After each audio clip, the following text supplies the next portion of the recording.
also have an arrangement with Senator Zangodawa. I'm happy also that they're here.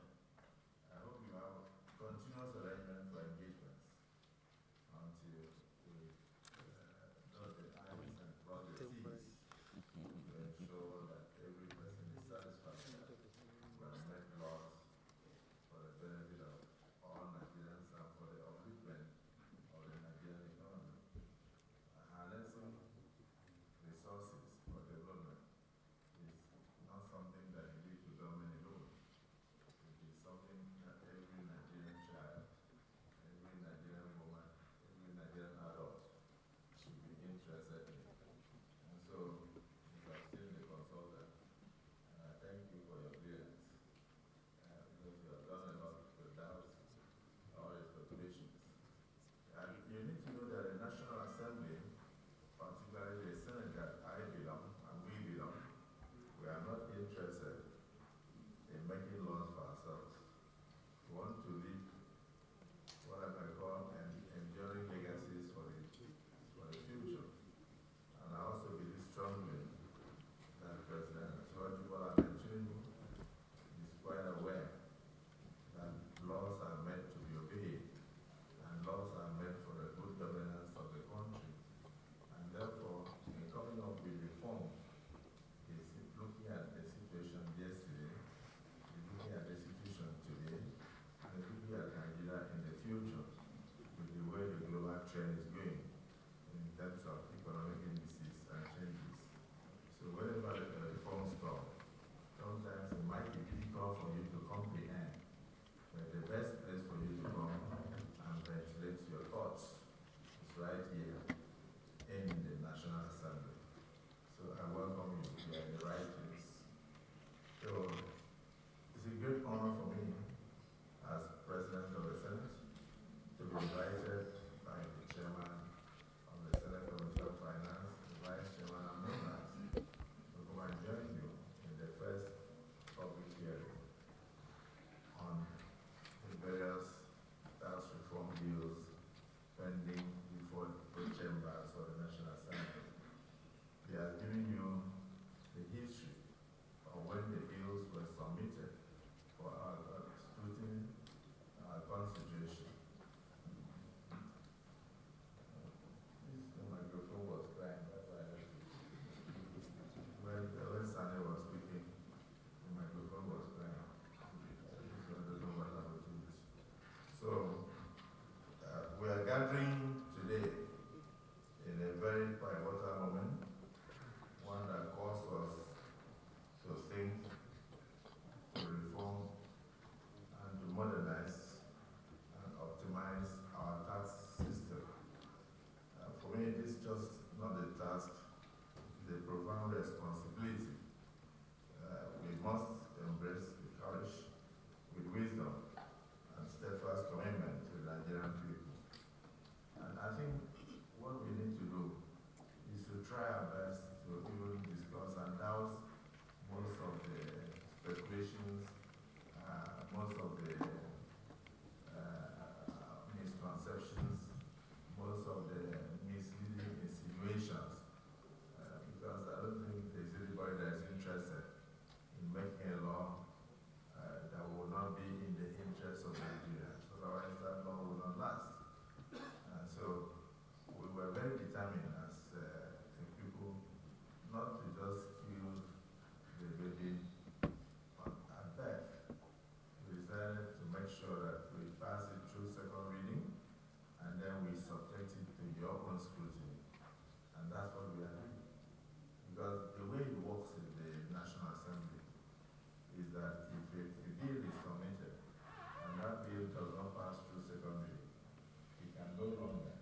That wasn't the case when we started.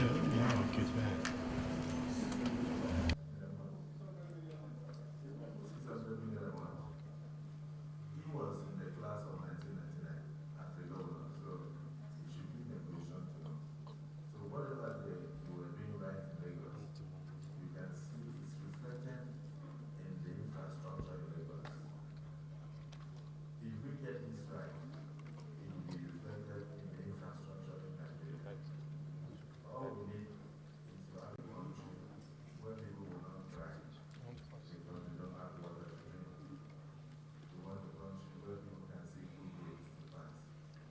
We want a country where there is security. Security costs money. We want a country where there will be employment opportunities for thousands of youth. We are trying out thousands of graduates, improving the educational sector with more universities and tertiary institutions, and yet we are not creating jobs. Why? Because the monies are not really there. So we should begin to look inwards. Because no other country will come and do it for us. Even your population is intimidating. No other country people want to go and save and put money in a country with so much population. A country that if you give it too much money, it becomes the giant of the world. So it is left to you to either be a sleeping element or you rise up to be a moving lion in the economic sector of the world. So this is where we are. And let me just point out that an old American proverb shows that the bird that does not leave its nest will never know the richness of the forest. If you keep on doing the same thing over and over, you will never know the advantage of the form. Today, we choose to leave behind outdated tax practices and bureaucratic bottlenecks spreading its wings over the tax administration in Nigeria. So we must begin to think out of the box to bring up a robust, transparent, and a conducive environment for government to bring revenue. The public hearing here represents more than just a legislative requirement. It's a platform for you to dialogue where lawmakers will take notes, where tax administrators will give their inputs, where businessmen and women will give ideas on how to grow businesses and the level of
For where?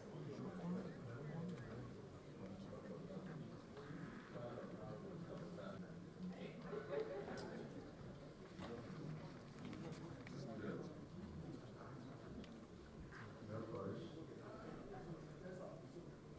It's working. Yes, yes. So I believe that the challenge before us transcends the simple act of passing new laws. Let's construct a tax system that inspires confidence, promotes development, fuels national growth. We cannot afford to be fragmented in our approach to revenue generation. Instead, we must come together, federal, state, and local governments alongside the private sector and civil society to create a tax system that truly works for all.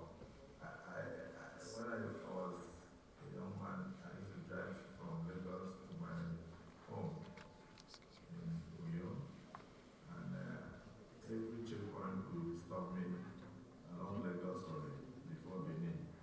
I have to pay tax, and they would say local government tax, and most times you won't be able to walk my other part. And then you pay local government tax, pay local government tax, pay local government tax. So if you are not careful, you may have to go to the bank along the road to go and get money so that you can continue your journey up to Onitsha. And for me, I don't think that was fair. And every local government wants to outdo the other. And most times they will cause accidents when vehicles will crowd the road, and then there is an accident, bodies are strewn on the road to run, so that nobody will know that they were the ones pursuing the vehicle to get tax. We can't allow that kind of situation. It's very, very primitive in a way. And then even foreigners that come to Nigeria, we go to their countries in the maritime sector, very seamless. You'll be smiling while they are collecting your money, and you will pay while they are smiling, and they will get richer. When they come to our country and they are surprised, they can move from point A to B after just paying the usual small amount. They don't bother about other taxes that they have in their countries. So I think now it's time for us to come together to work out. I want to say that the success of this public hearing, for me, will assist the Senate and the National Assembly as a whole to craft the kind of legislations, tinker with the various bills brought before us, to enable the stakeholders to be happy, and also the citizens to do their best to assist their country to do better. So let's seize this moment and plan for the future of Nigeria. It's not just going to be a one-day affair. It's going to be for 2 full days. I hope those who sit on television will be here. I'm looking forward to seeing them. Some of them sit on television, they play better football than footballers. They know when the footballers will have scored. They wouldn't know whether the footballer was tired.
was based on anger.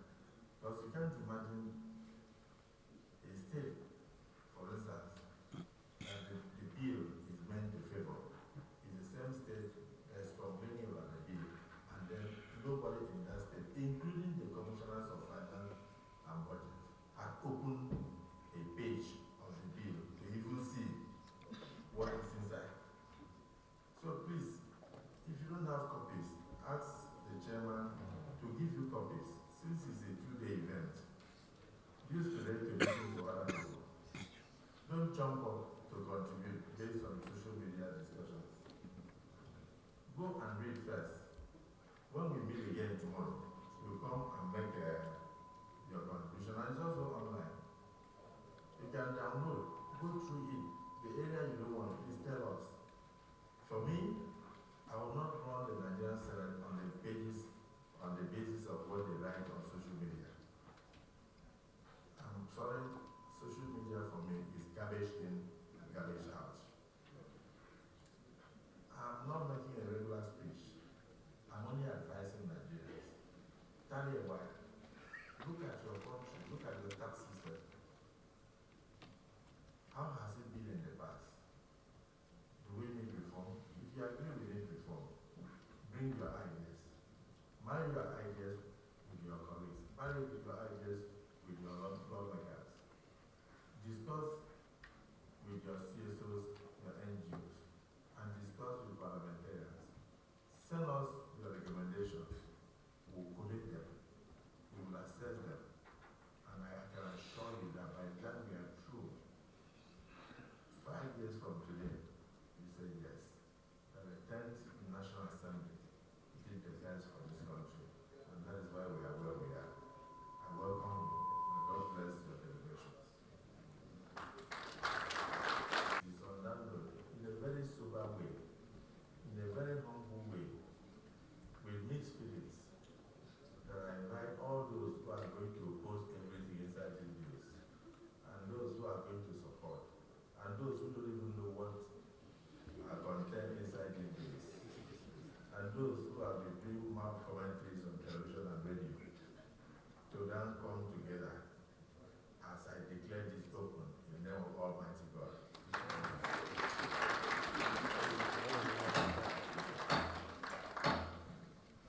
The bills, discuss clause by clause, and then the chairman and his committee members will collate and bring for a constitution. So we are not in a hurry. We want the best for the country. We are not making laws for ourselves. We are making laws for future generations of Nigerians. And senators, I'm very happy that all of you are here. And more senators are still coming. So I thank you for abandoning all your other functions for the day and making sure that you come here to take part in the event. So, Senator Simon said, I won't just step out of here until I listen to, I would have loved to listen to 2 people, maybe 1 for, so the coordinating minister of the economy, and then 1 against. If there's any NGO or CSO that came to oppose, we want to hear what they are opposing. Because inside one of those clauses, I realized that almost 70% of Nigerians will be exempted from tax. If you don't earn, if your business does not earn up to 1 million naira, 50 million in a year, you won't pay tax. But people are not aware.